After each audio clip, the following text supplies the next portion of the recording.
이번 강의에서 실습할 내용은 5가지입니다. 우선 많은 은닉층을 효과적으로 구성할 수 있는 방법을 설명하고 시그모이드 함수를 대신할 렐루 활성화 함수와 2가지 초기화 방법이 효율성을 확인할 수 있는 실습을 진행합니다. 그리고 학습 실험 속도를 빠르게 하기 위한 모멘텀을 이용한 최적화 방법도 실습을 진행합니다. 마지막으로 와인 분류 모델을 텐서플로우로 구현해 보도록 하겠습니다. 이번 강의는 5개의 모듈을 사용합니다. 텐서플로우, 넘파이, 그래프를 출력하기 위한 매트플랫 라이브러리, 그리고 CSV 파일을 확인하기 위한 판다스 모듈, 실행시간 측정을 위한 타임 모듈을 사용합니다. 그래프의 출력 방향은 브라우저로 설정하고 세션 객체는 미리 열어두고 전체 코드에서 계속 사용하도록 하겠습니다.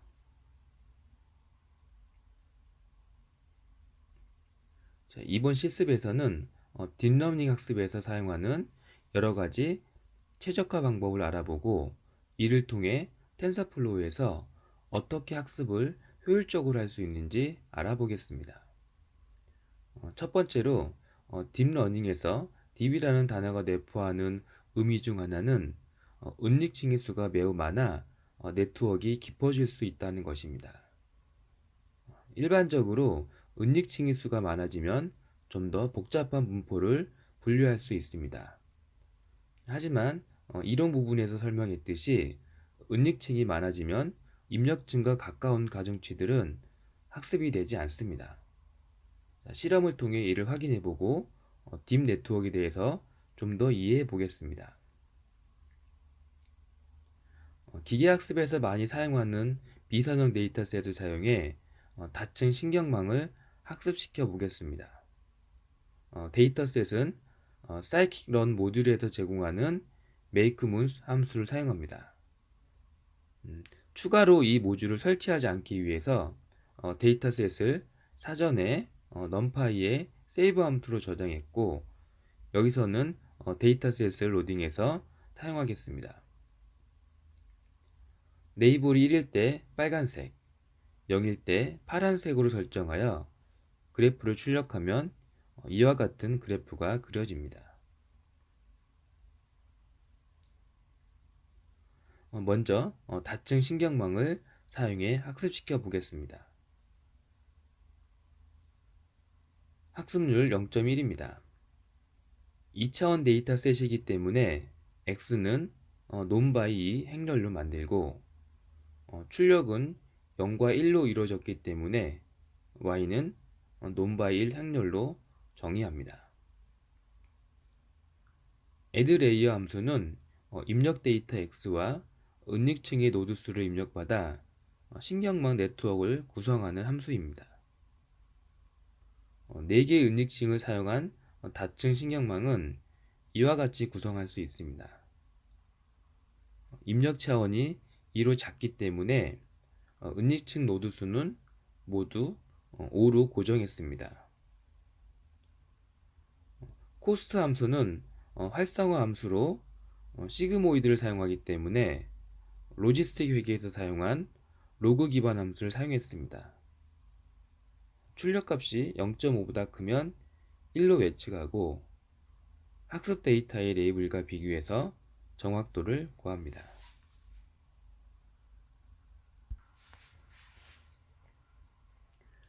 자, 2만 번 학습하고 인식률이 100%면 학습을 중지하고 1000번마다 인식률과 코스트 값을 출력합니다. 그리고 학습 결과를 시각화하기 위해 학습 데이터인 X 데이터를 그래프로 출력하고 M 그리드를 이용하여 X축은 마이너스 1.5에서 2.5 사이의 값을 0.1 간격, Y축은 마이너스 1에서 1.5까지 0.1 간격으로 격자를 나누어 1000개의 테스트 데이터셋을 만들어 학습 모델에 넣어 결과를 그래프로 출력합니다. 자, 이제 실행시키겠습니다.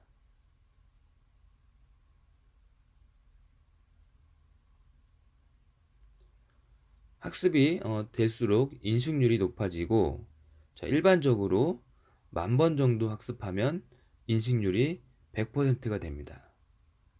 상황에 따라서는 정확도가 100%가 아닐 수도 있습니다. 여러분들은 여러 번 실행해서 결과를 확인하기 바랍니다. 두 개의 그룹이 이처럼 잘 분리되는 것을 확인할 수 있습니다. 실험할 때마다 수렴하는 학습 횟수는 다를 수 있지만 결정 경계면은 유사하게 나옵니다. 지금 실험에서 은닉층의 노드 수는 모두 5개로 고정했습니다. 자, 이번에는 같은 상황에서 은닉층의 수를 이와 같이 8개까지 늘려보겠습니다. 학습률은 0.1에서 0.01로 변경합니다. 학습률이 너무 크면 정교한 탐색이 어렵기 때문에 작은 값으로 정의했습니다. 이후 최적화 관련 코드는 동일합니다. 자, 그럼 실행시켜 보겠습니다.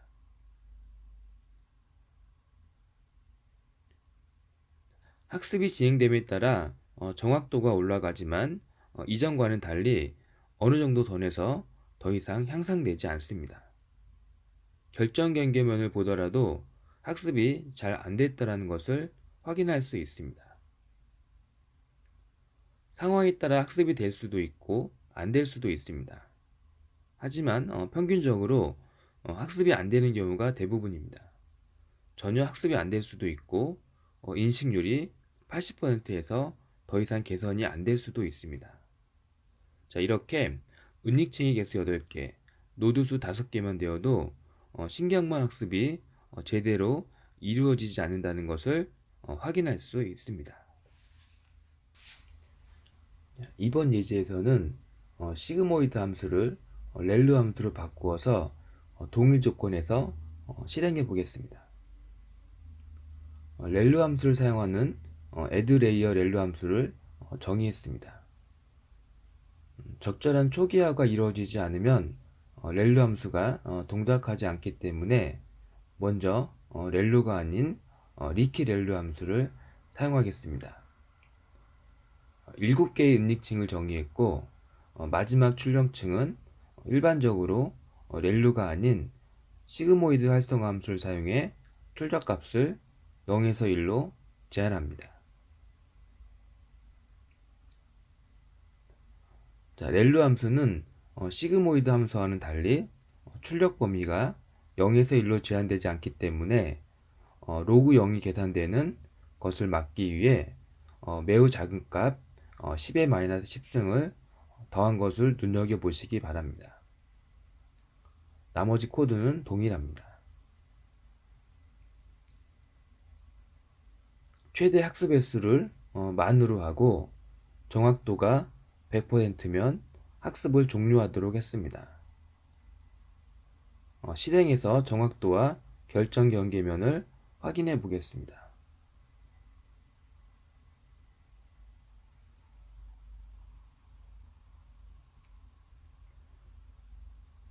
실행해 보면 간혹 학습이 이루어지지 않는 경우도 있지만 매우 빠르게 학습이 되는 것을 확인할 수 있습니다. 시그모이드 함수를 사용할 경우 학습이 되어도 2만 번 이상 학습이 되어야 하는 경우와 매우 비교가 됩니다. 이처럼 몇 번 실행시켜 보면 특성을 알 수 있습니다.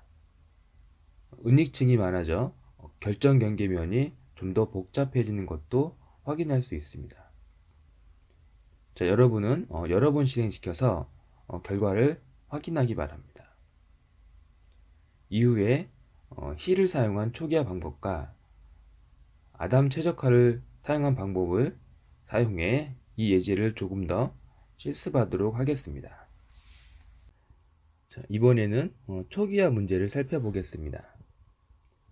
은닉층의 가중치와 출력층의 가중치 모두 정규 분포로부터 초기화합니다. 은닉층은 활성화 함수로 렐루 함수를 사용하고 출력층은 시그모이드를 사용합니다. 그리고 10개의 은닉층으로 구성된 다층 네트워크를 구성합니다. 학습률 0.1의 기본 경사하강법을 사용하는데 10번 수행해서 학습 성공 횟수를 측정합니다. 학습 횟수가 5,000번으로 제한되어 있기 때문에 인식률이 0.9보다 크면 성공했다고 가정하겠습니다. 실행시켜서 결과를 확인하겠습니다.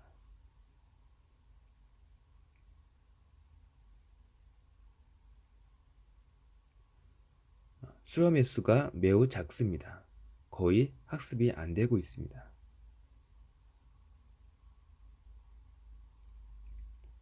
자, 이번에는 제비어 히 알고리즘으로 초기화해 보겠습니다. 은닉층의 가중치는 히 알고리즘을 적용하고 출력층은 제비어 알고리즘으로 초기화했습니다. 그리고 10개의 은닉층으로 구성된 다층 네트워크를 구성합니다. 실행시켜서 결과를 확인하겠습니다. 대략 수렴 횟수가 매우 높습니다. 초기화 방법이 매우 효과적임을 알 수 있습니다. 자, 이번에는 은닉층의 활성화 함수로 리키렐로 함수를 사용하고 초기화 방법은 이전처럼 제비어 히 알고리즘으로 초기화했습니다. 그리고 10개의 은닉층으로 구성된 다층 네트워크를 구성합니다.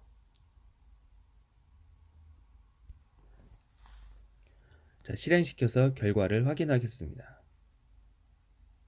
수렴도 빠르고 거의 대부분 수렴합니다. 초기화 방법이 매우 효과적임을 알 수 있습니다. 리키렐로가 항상 렐로보다 좋은 결과를 내는 것은 아니지만 데이터셋의 특성에 따라 결과는 달라질 수 있지만 음수 영역에서 렐로 함수의 단점을 리키렐로 함수가 해결할 수 있음을 보여준다고 할 수 있습니다. 이번에는 학습 수렴 속도를 개선할 수 있는 모멘텀과 아담 최적화 방법을 텐서플로우에서 어떻게 구현하는지 알아보겠습니다. 텐서플로우는 지금까지 계속 사용한 기본 경사하강법을 개선한 모멘텀을 이용한 최적화 함수를 지원하고 있습니다. 다른 부분 변경 없이 최적화 함수만 변경하면 학습이 가능해집니다. 다만 각각의 최적화 알고리즘은 학습률과 밀접하게 연관되어 있기 때문에 여기서 세 가지 최적화 방법이 학습률 0.1, 0.01, 0.001에 따라 어떻게 특성이 같는지 살펴보겠습니다.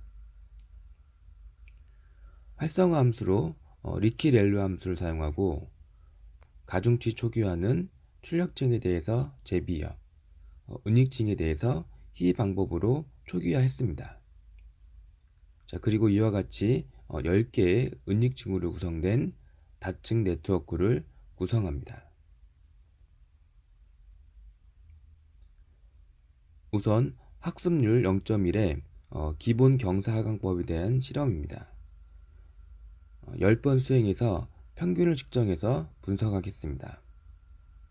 자, 실행시키고 결과를 확인하겠습니다. 자, 평균 인식률은 100%이고 평균 학습 횟수는 대략 1200번입니다.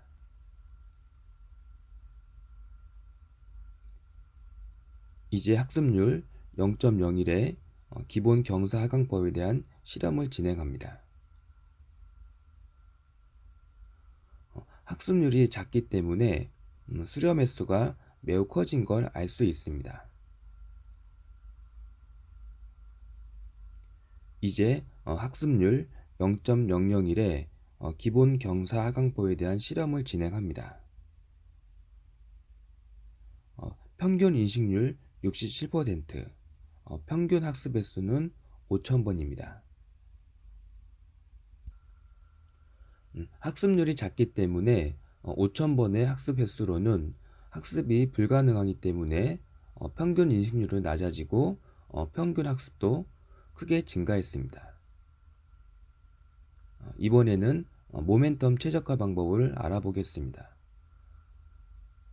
모멘텀 최적화 함수는 학습률과 추가적으로 모멘텀 상수가 하나 더 필요합니다. 이 값이 클수록 이전 기울기를 더 많이 반영하게 됩니다. 여기서는 0.9를 사용하겠습니다.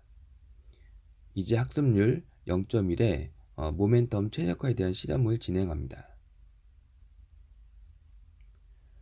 결과를 보면 학습이 가능할 때는 매우 빠르게 수렴하지만 많은 경우에 제대로 수렴하지 못하고 있습니다.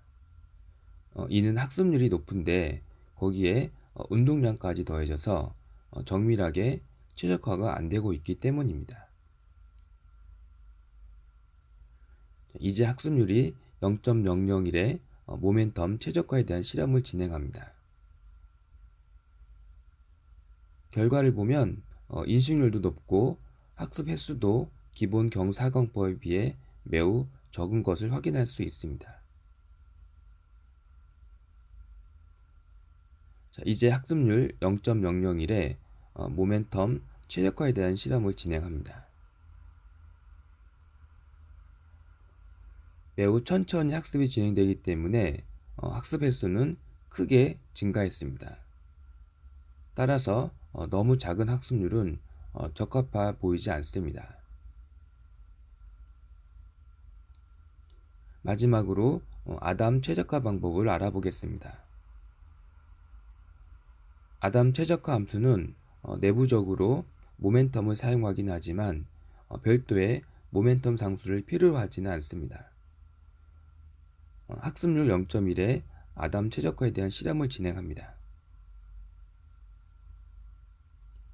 결과를 보면 학습이 가능할 때는 매우 빠르게 수렴하지만 많은 경우에 제대로 수렴하지 못하고 있습니다. 이는 모멘텀과 비슷하게 학습률이 높은데 거기에 운동량까지 더해져 정밀하게 최적화가 안 되고 있기 때문입니다. 자, 그러나 모멘텀 방법에 비해서는 수렴 속도가 빠릅니다. 이제 학습률 0.01에 아담 최적화에 대한 실험을 진행합니다. 자, 결과를 보면 인식률도 높고 학습 횟수도 모멘텀에 비해 매우 적습니다. 자, 이제 마지막으로 학습률 0.001에 아담 최적화 방법에 대한 실험을 진행합니다. 매우 천천히 학습이 진행되긴 하지만 대부분 5,000번 이내에 학습이 가능합니다. 즉, 아담 최적화 방법은 학습률을 내부적으로 조절하기 때문에 작은 학습률에 대해서도 어느 정도 성능이 유지되는 것을 알 수 있습니다. 자, 이를 종합해 보면 기본 경사하강법은 학습률이 작으면 수렴하지 못하기 때문에 0.1 혹은 0.01의 큰 값을 사용해야 합니다. 이는 최적의 학습회를 지나칠 수도 있기 때문입니다. 반면 모멘텀이나 아담의 경우 학습률이 0.001로 매우 작아도 매우 빠르게 수렴이 가능합니다. 학습률이 작기 때문에 최적의 학습회를 찾을 확률이 높아질 수 있습니다. 즉, 아담 최적화 방법이 학습률에 따른 수렴 속도에 덜 영향을 받는 것으로 보입니다. 결론적으로 데이터셋의 특성에 따라 다르긴 하겠지만 기본 경사하강법은 학습률을 크게 해서 학습이 되어야 하고 아담 최적화는 학습률이 작아도 빠르게 수렴이 가능하다는 것을 알 수 있습니다. 자, 이번에는 엑소와 문제를 깊은 네트워크로 구성해 최적화 방법의 효율성을 살펴보겠습니다. 자, 다시 엑소와 문제에 대한 학습셋을 구성합니다. 활성화 함수로 리키렐류를 사용합니다. 7개의 은닉층을 구성합니다. 은닉층 노드 수는 모두 5개입니다. 먼저 아담 최적화 방법을 사용해 학습합니다. 정확도가 100%면 학습을 중지하고 5000번마다 학습 현황을 출력합니다. 실행해 보겠습니다. 매우 빠르게 수렴함을 알 수 있습니다. 이번에는 리키 렐루가 아닌 렐루 함수로 변경해서 실험해 보겠습니다. 지금까지 코드에서 렐루 함수 부분만 수정하고 실행합니다. 리키 렐루를 사용할 때는 대부분 빠르게 학습이 가능했지만 렐루를 사용했을 때는 학습이 잘 되지 않는 경우도 있습니다. 리키 렐루 함수가 렐루 함수보다 항상 좋은 결과를 낸다고는 볼 수 없지만 이렇게 어떤 활성화 함수를 사용하느냐에 따라 학습 결과는 다를 수 있습니다.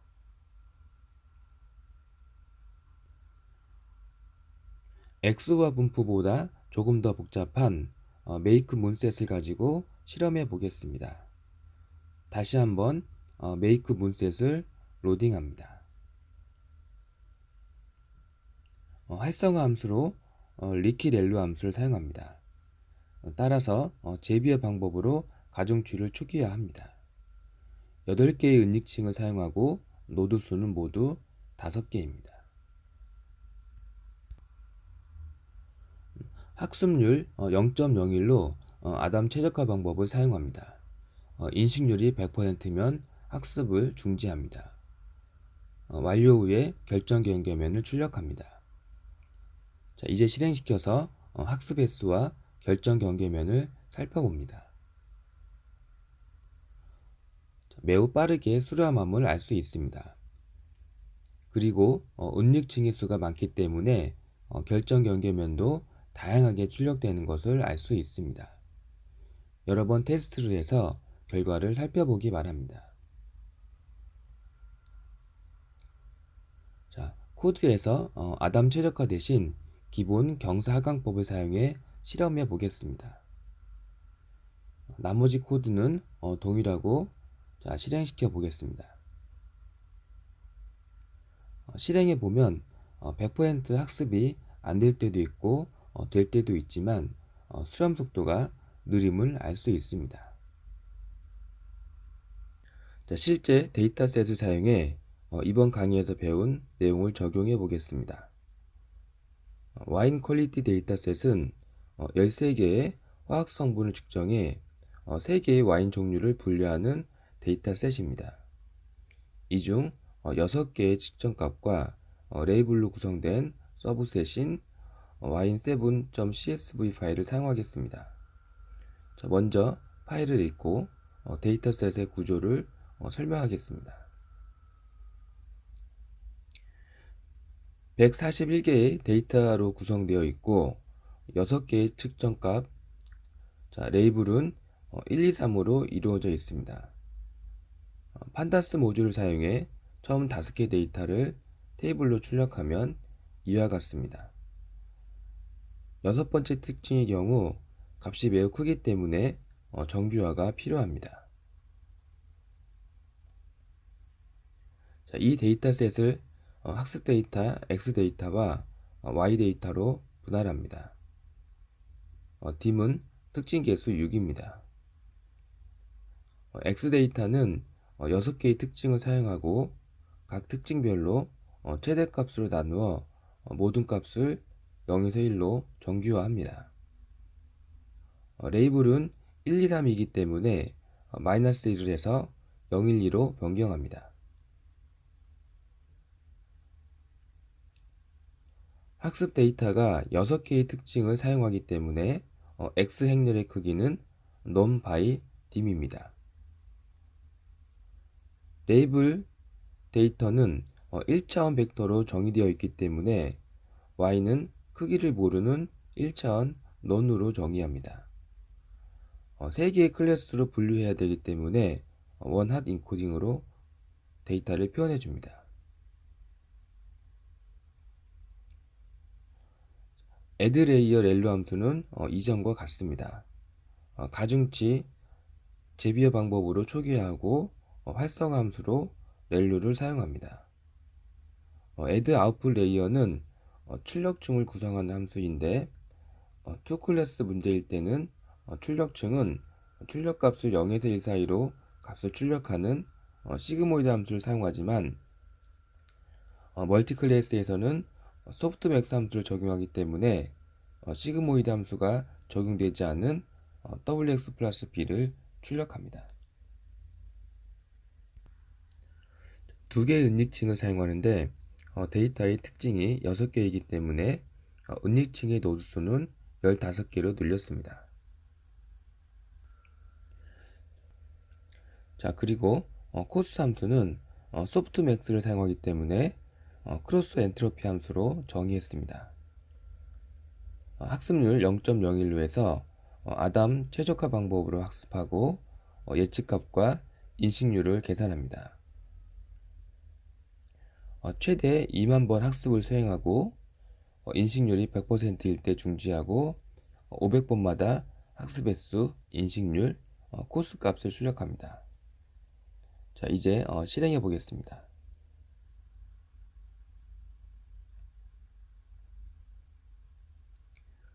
초기 값에 따라 98%에서 수렴하는 경우도 있고 수백 번 만에 학습이 완료되는 경우도 있습니다. 다양한 결과가 나올 수 있으니 여러 번 실험을 통해 결과를 살펴보기 바랍니다.